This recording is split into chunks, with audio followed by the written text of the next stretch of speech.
ओंकार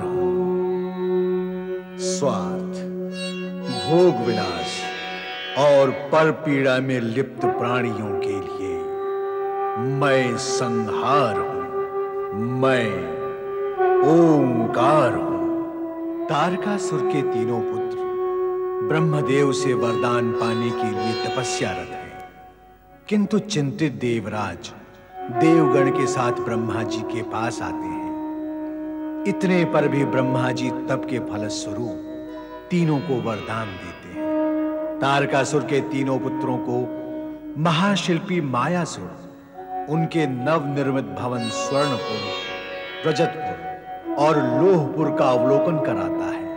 अपनी श्रीमन्नारायण नारायण नारायण। देवराज, ये क्या? आप सभी देवगण के मुख श्रीहीन और विषादपूर्ण क्यों हैं? सब कुशल मंगल तो है ना? देवर्षि, कुशल मंगल हो तो चेहरे श्रीपूर्ण और हर्षयुक्त लगते हैं, किंतु हमारी समस्या और निराशा का तो कोई अंत ही दिखाई नहीं देता। और ब्रह्मदेव कहते हैं कि हम शक्ति के भंडार हैं। भंडार तो ब्रह्मदेव हैं वरदानों के, असुरगण तो वरदानों के एकमात्र अधिकारी हैं। इन वरदानों से उत्पन्न शक्ति का सारा भंडार तो असुरों के पास है। अब हमारी शक्ति कहां तक वार करेगी?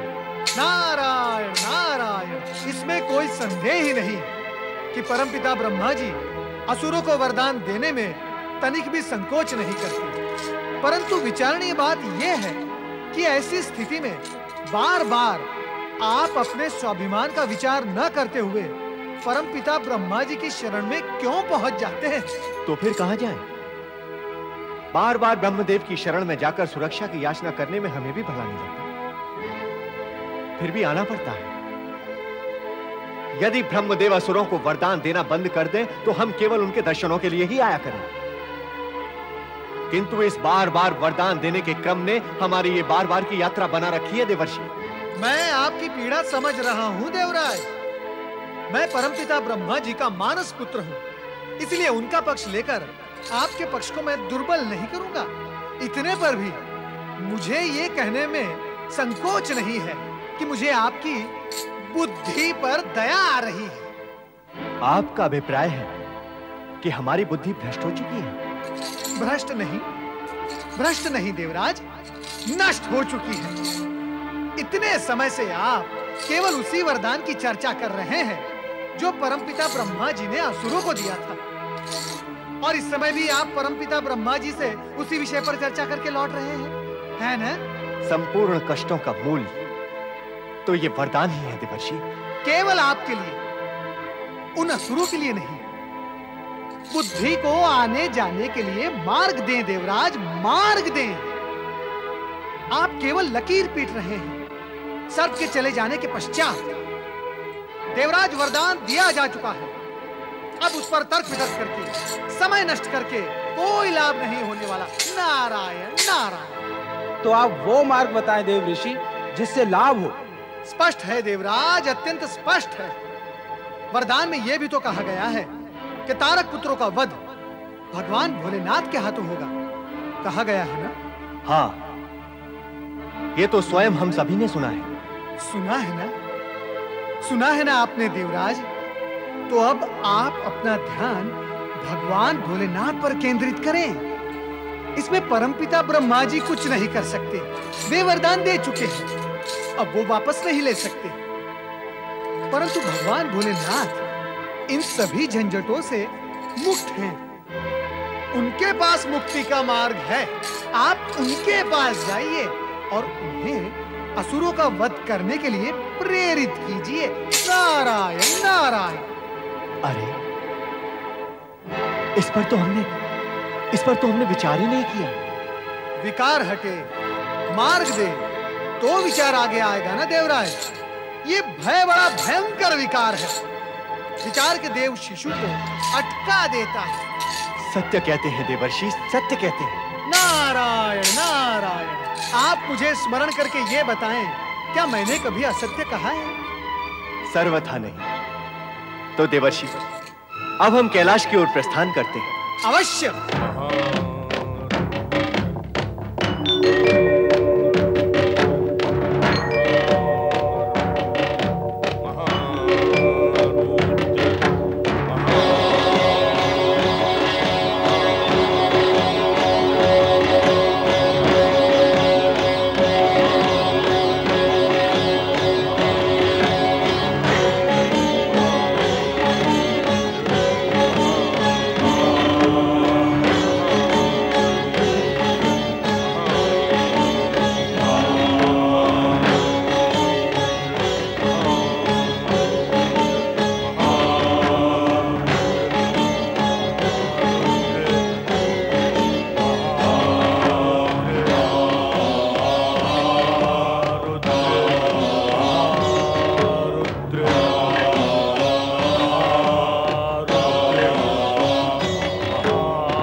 परमेश्वराय नमो नमः।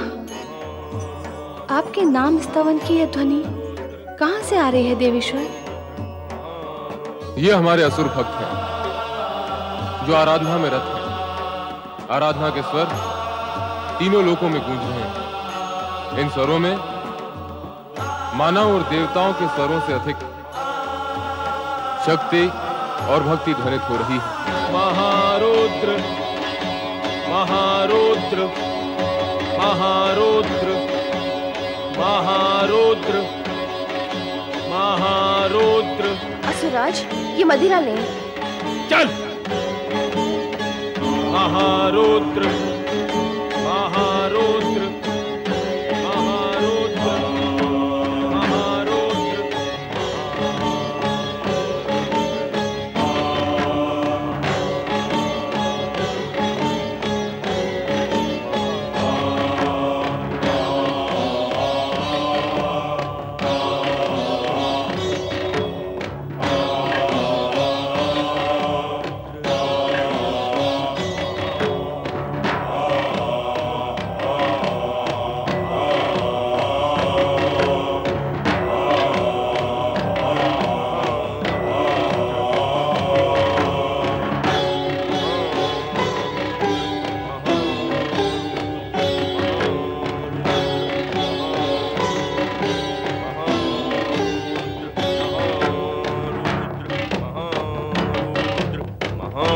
स्वामी तो भगवान शिव की भक्ति में लीन है।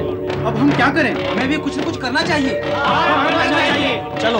महारुद्र महारुद्र महारुद्र महारुद्र महारुद्र महारुद्र महारुद्र महारुद्र। असुर राज,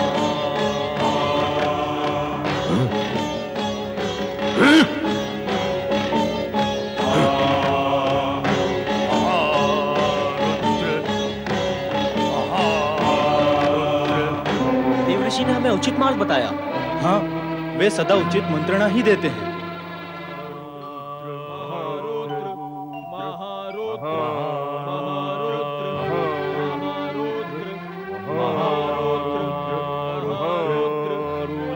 ये शिव नाम मंत्र की गूंज सुन रहे हैं देवराज? हाँ, सुन रहा हूं। तारक पुत्रों की शिव भक्ति बढ़ती ही जा रही है। क्या इस समय हमारा कैलाश पर जाना उचित होगा? इसमें अनुचित ही क्या है? इस समय भगवान शिव असुर भक्तों की गूंज से प्रभावित होंगे। हम उनके भक्तों के विरुद्ध अपना अभिप्राय प्रकट करेंगे तो क्या वे क्रुद्ध नहीं होंगे? तारक पुत्र भक्तिवश नहीं, स्वार्थवश जप कर रहे हैं। देवर्षि के परामर्श के अनुसार भगवान शिव की शरण में जाने के अतिरिक्त अन्य कोई उपाय नहीं है हमारे पास। आओ चले। ओम नमः शिवाय, ओम नमः शिवाय, ओम नमः शिवाय, ओम नमः शिवाय, ओम नमः शिवाय, ओम नमः शिवाय, ओम नमः शिवाय, ओम नमः शिवाय, ओम नमः शिवाय, ओम नमः शिवाय, ओम नमः शिवाय, ओम नमः शिवाय, ओम नमः। माता पार्वती को देवराज का नमन। जय शिव शंकर, जय शिव शंकर। हर हर महादेव, हर हर महादेव, हर हर महादेव, हर हर महादेव, हर हर महादेव, हर हर महादेव। कहो देवराज, कैसे आना हुआ? भगवान, ब्रह्मदेव से वरदान प्राप्ति के पश्चात तारकाक्ष, कमलाक्ष और विद्युन्माली तीनों तारक पुत्र और अधिक शक्तिशाली होने का प्रयत्न कर रहे हैं। तो उस वरदान के अंतिम अंश के अनुसार उनका वध आप ही के द्वारा होगा। तो बस यही निवेदन करने आए थे देवेश्वर कि यदि शीघ्र ही उनके वध का कुछ उपाय कर दें तो। देवराज इंद्र, उन तीनों का वध कब और किन परिस्थितियों में होगा, ये एक भिन्न विषय है। वर्तमान में वे तीनों हमारे भक्त हैं और अपने भक्त के विरुद्ध अथवा अहित में सुनना मुझे सहन नहीं होगा। असुरों से भयभीत रहना तथा उनके विनाश के उपाय सोचते रहना आपका स्वभाव बन गया है। परंतु देवेश्वर, ये सब अकारण तो नहीं है। एक की दुष्टता दूसरे को दुष्ट बनाने में कारण कैसे बन सकती है? एक का पाप किसी अन्य को पापी कैसे बना सकता है? संपूर्ण जगत परिवर्तन और विकासशील है। सदिच्छा और सद्भावना से किसी सद्गुणी को देखकर सद्गुणी बन जाना मन, बुद्धि और आत्मा ही नहीं, पंच तत्वों को भी स्वीकार है। किंतु किसी अवगुणी को देखकर अवगुणी बन जाना तो पैरों तले की मिट्टी को भी स्वीकार नहीं। फिर तुम्हें कैसे स्वीकार है देवराज?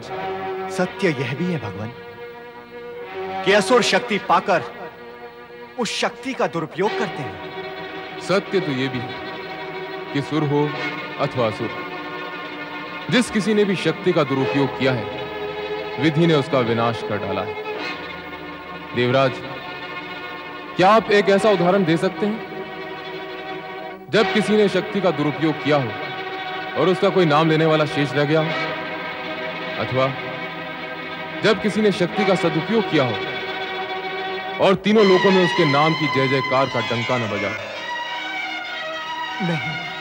नहीं भगवान, ऐसा तो कोई उदाहरण नहीं है भी नहीं और भविष्य में कभी होगा भी नहीं। जगत के प्राणी भले ही दुष्ट की दुष्टता को विवशतावश अथवा कर्म फल के कारण सहन कर लें, पर प्रकृति कभी दुष्ट की दुष्टता को सहन नहीं करती। समय पूरा होने पर उसके अस्तित्व पर पूर्ण विराम लगा देती है। इसलिए देवराज, समय की प्रतीक्षा करो। असुर भक्ति में लगकर सदाचरण के मार्ग पर बढ़ रहे हैं।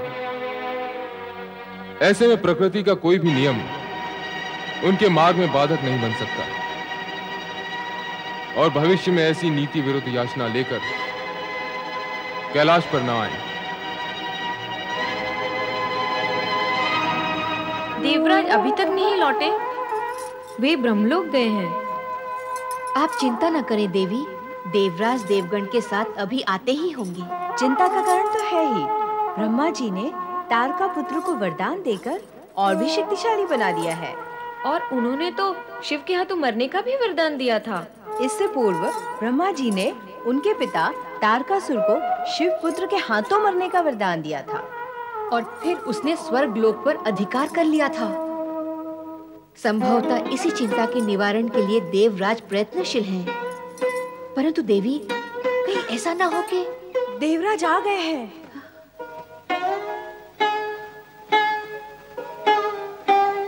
क्या हुआ स्वामी? कुछ नहीं हुआ है देवी, और ना ही कुछ होगा। तुम सब चली जाओ यहां से, सब की सब चली जाओ। अब इस स्वर्ग लोक में नृत्य और संगीत के स्वर नहीं गूंजेंगे, नहीं गूंजेंगे, नहीं गूंजेंगे। जाओ।